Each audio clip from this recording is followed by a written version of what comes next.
Kia ora tātou. In this video, we're going to look at how concentration affects the rate of reaction, and you can use this information for either the Chemistry 1.1 practical investigation, or you can use it for the acids and bases exam at the end of the year. So the first thing we need to look at is what concentration is. So I've got two beakers here. They're the same volume, so let's say 10 milliliters, and they have acid particles in them. One of them has got 4, one of them has got 15. So which one would have the greatest concentration? It's probably quite obvious that this one has got a higher concentration because it has a greater number of particles in the same volume, whereas this one has a low concentration.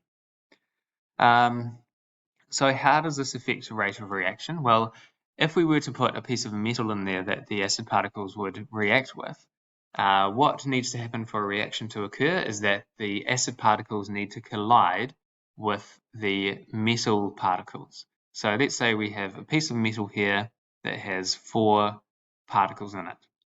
And so I put this into both of these beakers of acid. When this one is in here, all 4 particles need to react with an acid particle. And so these acid particles will be moving around the beaker because that's what happens with particle theory, is that all particles are moving. And so when one of these acid particles hits one of these metal particles with the correct amount of speed and in the right orientation, then a reaction will happen. So we need collisions to occur for the reaction to take place.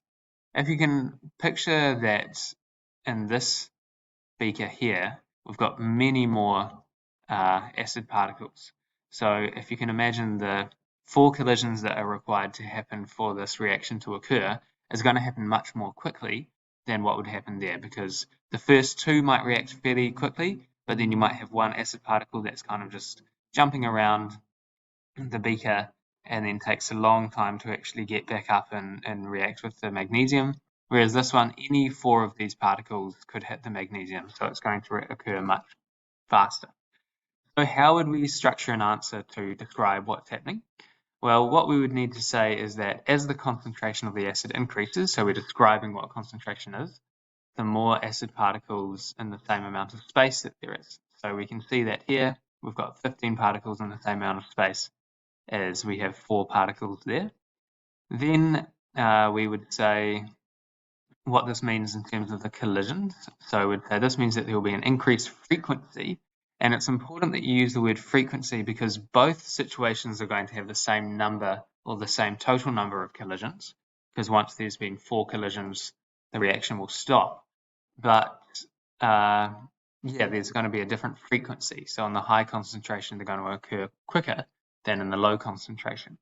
The other thing you need to say is that they're successful collisions. So a collision that doesn't have sufficient speed will not work. So so that's the next section, is saying that the frequency of successful collisions between the acid and the other reactant will increase. And then we just link it to the rate of the reaction. So we say, therefore, the rate of the reaction increases. So I hope that helps as a nice scaffold for how you would structure an answer, just going through these 3 steps. What is concentration? What does that mean for the number of collisions or the frequency of collisions? And then what does that mean for the rate of the reaction? Thanks for watching. See you next time.